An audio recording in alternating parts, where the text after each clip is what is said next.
নির্বাচনের আলাপ যেহেতু খুব সামনে চলে আসছে, মানে সর্বোচ্চ এটা এপ্রিলেই যাচ্ছে এখন পর্যন্ত মনে হচ্ছে, এগিয়ে আসার সম্ভাবনা আছে এবং আমি ধারণা করি প্রধান উপদেষ্টা এবং জনাব তারেক রহমানের বৈঠকের পর এটা ফেব্রুয়ারিতে চলে আসার সম্ভাবনা আছে, ফেব্রুয়ারির ফার্স্ট উইক অথবা জানুয়ারির শেষ উইকে।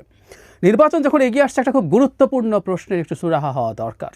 এটা নিয়ে অনেক দিন কথা বলবো ভাবছি, কিন্তু খুবই ইনস্ট্যান্ট ইস্যুকে অ্যাড্রেস করতে করতে কথাগুলো বলা হয়ে ওঠেনি। সেটা হচ্ছে 3 জন ছাত্র উপদেষ্টা, এর মধ্যে 2 জন এখনও উপদেষ্টা আছেন, একজন বেরিয়ে এসছেন। জনাব মাহফুজ আলম, জনাব আসিফ মাহমুদ, তারা দুজনই এখনও উপদেষ্টা আছেন। আরেকজন জনাব নাহিদ ইসলাম পদত্যাগ করে এনসিপির প্রধান হয়েছেন। এই 3 ছাত্র উপদেষ্টা কি সামনের যে নির্বাচন, ত্রয়োদশ জাতীয় সংসদ নির্বাচন, তাতে অংশ নিতে পারবেন কিনা, এই উত্তরটা দরকার। এবং নৈতিকভাবে তারা যদি নৈতিকতার দিক থেকে চিন্তা করেন, তারা যদি নৈতিক মানুষ হন, তাদের কোনোভাবেই এই নির্বাচনে অংশগ্রহণ করা উচিত নয়। এবং এটার খানিকটা আইনি দিকও আছে। আমি সেই জায়গায় আসব, কেন এই প্রশ্নটা তুললাম এবং কেন আমি এটাকে নৈতিক এবং আইনি দিকের কথা বললাম, সেই জায়গায় আসি। আমাদের মনে থাকার কথা, এই অন্তর্বর্তীকালীন সরকার ক্ষমতায় আসার পরে তারা নভেম্বর মাসে, এটা সম্ভবত নভেম্বর মাসে তারা একটা অধ্যাদেশ জারি করতে চেয়েছিলেন। কারণ এই যে অন্তর্বর্তীকালীন সরকারটা তৈরি হয়েছে, এটা আমাদের কনস্টিটিউশনের আর্টিকেল 106-কে রেফারেন্স নিয়ে আমাদের আপিল বিভাগ, সেই সময়কার আপিল বিভাগ, শেখ হাসিনার আপিল বিভাগ, তারা এই সরকারটাকে গঠিত হতে পারে বা বৈধতা, এই সরকার বৈধ, এরকম একটা মতামত দিয়েছে।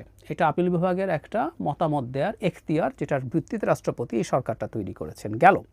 কিন্তু এই যে সরকারটা অপারেট করছে, এই অপারেট করার একটা আইনি ভিত্তিও লাগবে। সেজন্যই আসলে তখন এই অধ্যাদেশটা জারি করা হয়েছিল। যেমন ধরুন, বেসিকটা এরকম যে প্রধান উপদেষ্টা যে কনস্টিটিউশনের প্রধান মন্ত্রীর মতো, কিসের ভিত্তিতে আমরা বলবো?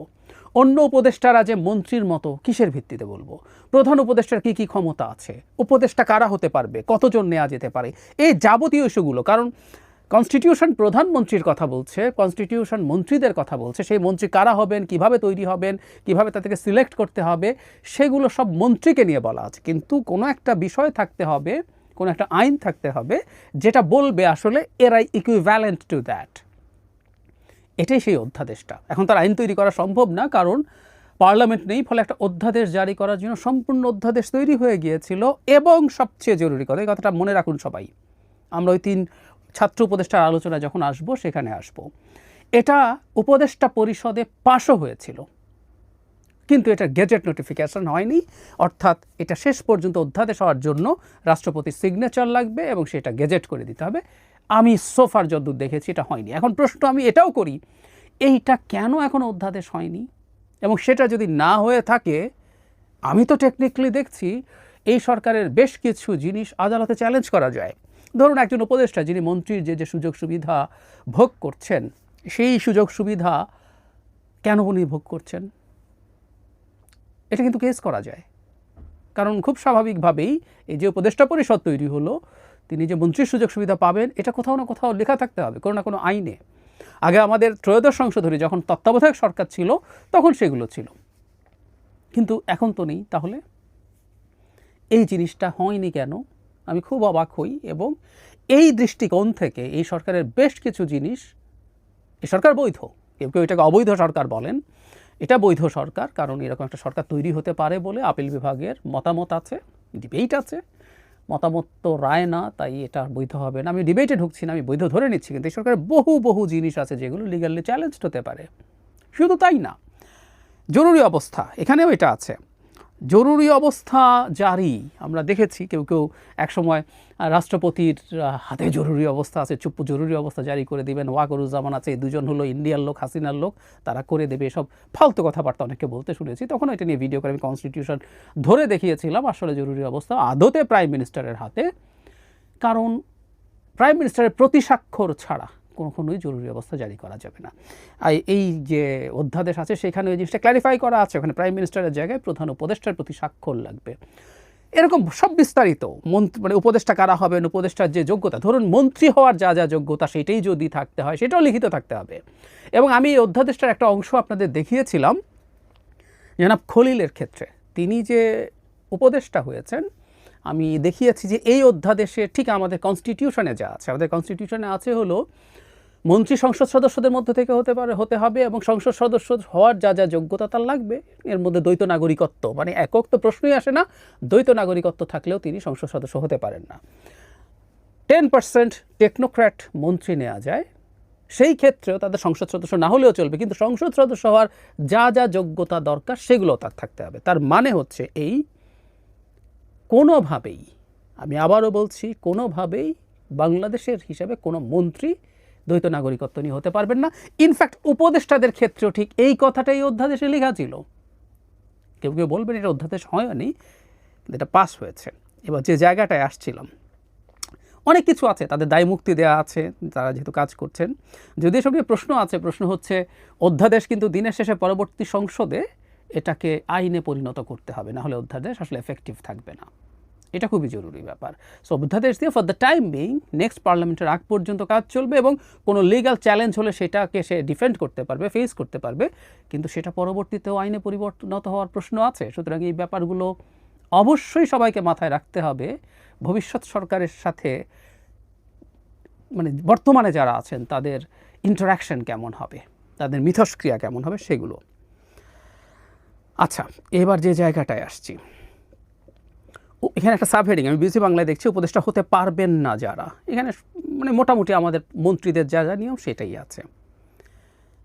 পাশাপাশি উপদেষ্টার পদে বসতে হলে ব্যক্তিকে ত্রয়োদশ জাতীয় সংসদ নির্বাচন এবং স্থানীয় সরকার প্রতিষ্ঠানের জনপ্রতিনিধি নির্বাচনে প্রার্থী হবেন না মর্মে সম্মতি দিতে হবে। আমি আবারও পড়ছি, পাশাপাশি উপদেষ্টার পদে বসতে হলে ব্যক্তিকে ত্রয়োদশ জাতীয় সংসদ নির্বাচন এবং স্থানীয় সরকার প্রতিষ্ঠানের জনপ্রতিনিধি নির্বাচনে প্রার্থী হবেন না মর্মে সম্মতি দিতে হবে। তার মানে যখন নভেম্বর মাসে এই অধ্যাদেশ জারি হয়, জনাব মাহফুজ আলম, জনাব আসিফ মাহমুদ, জনাব নাহিদ ইসলাম, এই তিনজন সেই উপদেষ্টা পরিষদের সদস্য ছিলেন এবং তারা সহ উপদেষ্টা পরিষদ এই যে অধ্যাদেশ এটা তারা পাস করেছেন, তারপরে তারা নীতিগতভাবে এটা সমর্থন করেছেন। এটা এখনও যেহেতু আইন হয়নি, মানে অধ্যাদেশ হয়নি, জারি হয়নি, আমি নিশ্চিত, আমি খুঁজে দেখলাম এটার আসলে কোনো রকম কোনো গেজেট নোটিফিকেশন আমি দেখিনি। এক অবিশ্বাস্য ব্যাপার, এই প্রশ্নগুলোর জবাব সরকারকে দিতে হবে। তো যাই হোক, হয়নি যেহেতু কেউ বলবেন যে এটা এখনও অধ্যাদেশ নয়, তো এটার আইনি বাধ্যবাধকতা নেই। কিন্তু যারা বসে একটা ক্যাবিনেটে বসে ডিসাইড করেছেন, সম্মতি দিয়েছেন, ক্যাবিনেটের সিদ্ধান্তে কেউ যদি মানে ডিবেটও করে, বিরোধিতাও করে, দিনের শেষে যখন এটা সর্বসম্মত সিদ্ধান্ত হয় সেটা প্রত্যেককে ওন করতে হয়। তার মানে 3 ছাত্র উপদেষ্টাও আসলে অ্যাগ্রি করেছেন তারা কখনো ত্রয়োদশ জাতীয় সংসদ নির্বাচন বা লোকাল গভর্নমেন্ট ইলেকশনে, অন্তত এই দফায় যেগুলো হবে সেগুলোতে তারা পার্টিসিপেট করবেন না। এখন পরিস্থিতিটা একটু দেখা যাক। জনাব নাহিদ ইসলাম অলরেডি এনসিপির নেতা হয়েছেন, তিনি কি নির্বাচন করবেন না? তিনি তো অলরেডি রাজনীতিবিদ। টেকনিক্যালি বলা যায় বাকি দুজন সরকারে আছেন, তারা হয়তো করবেন না, তারা দলে আসবেন না, কিন্তু অন্তত একজন জনাব আসিফ মাহমুদকে তার এলাকায় প্রচুর জনসংযোগ করার মতো পরিস্থিতি দেখা যাচ্ছে। তিনি লাঠবহন নিয়ে যান, সরকারি নানান সুবিধা বেনিফিট তিনি সেখানে দেন তার এলাকার উন্নয়নের জন্য। যেহেতু তিনি এলজিআরডির মতো গুরুত্বপূর্ণ মন্ত্রণালয় আছেন, এসব নানান আলোচনা আছে। হোয়াট এভার, তিনিও কি নির্বাচনে অংশগ্রহণ করবেন না? তিনি কি এনসিপিতে যাবেন না বা অন্য কোথাও? জনাব মাহফুজ আলম এবং জনাব আসিফ মাহমুদও একই ক্যাটাগরিতে পড়েন। ওই যে বলছিলাম, এটা নৈতিক, এটা অনৈতিক হবে তারা যদি নির্বাচনে পার্টিসিপেট করেন। এবং আবারও বলছি, তারা এটা অ্যাগ্রি করেছিলেন, এটা একটা লিগ্যাল ব্যাকগ্রাউন্ড তৈরি হওয়ার জন্য। অধ্যাদেশ মানে এটা একটা আইনি বাধ্যবাধকতার জন্য তারা অ্যাগ্রি করেছিলেন। সো এটা এক ধরনের নৈতিক শুধু না, আইনি বাধ্যবাধকতাও আছে। গায়ে বলতে পারেন আমি তো কোনো নিয়ম ভাঙছি না, কোথায় লেখা আছে, এসব বলতে পারেন, কিন্তু আমি দেখিয়ে দিলাম আমাদের এই আলাপটাও মনে হয় মাঠে থাকা জরুরি হবে। তারা তো এমনি এটা করে ফেলেননি, তারা এটা করেছিলেন, এটার ব্যাপারে তাদের ব্যাখ্যা দিতে হবে। আর আরেকটা জিনিস আমি একটু সরকারের দিক থেকেও ব্যাখ্যা চাইব, সেটা হলো এই অধ্যাদেশ জারি হলো না কেন? এই অধ্যাদেশের অবর্তমানে বহু কিছু নিয়ে প্রশ্ন তোলা যায়। এই যে উপদেষ্টারা বসে মন্ত্রিত্ব করছেন, তাদের আদেশ শোনা যাচ্ছে, আদেশ প্রতিপালিত হচ্ছে, তাদের বেনিফিট হচ্ছে, বা তারা আরও অনেক নিয়োগের ক্ষেত্রে সাইন করছেন, প্রত্যেকটা প্রশ্নবিদ্ধ করা যায়। কারণ কারণ আমাদের সংবিধানে, আইনে কোথাও উপদেষ্টা বলে কিছু নাই, প্রধান উপদেষ্টা বলে কিছু নাই। এগুলোর এই লিগ্যাল ব্যাকগ্রাউন্ড ছাড়াই সরকার 10 মাস পার করে দিয়েছে। এটাও সরকারের কোন ধরনের কূটকৌশল আমি নিশ্চিত নই। অধ্যাদেশ কি পরবর্তীতে জারি করতে চান তারা শেষের দিকে গিয়ে? তখন কি এই ছাত্ররা মানে উপদেষ্টারা নির্বাচন করতে পারবেন না, এরকম সম্মতি দিতে হবে, এটা তুলে দেবেন? আমরা খেয়াল রাখবো। এগুলোর অলরেডি ডকুমেন্ট আছে, এই জন্য কথা বলে রাখা দরকার বলে মনে করছি। একটা অন্তর্বর্তীকালীন সরকার, তত্ত্বাবধায়ক সরকার না, কিন্তু এটা একটা নিউট্রাল সরকার হওয়ার কথা ছিল, এর কোনো স্টেক থাকার কথা ছিল। এর কেউ নির্বাচন করা মানে ক্ষমতায় যাওয়ার চেষ্টা করা। আবার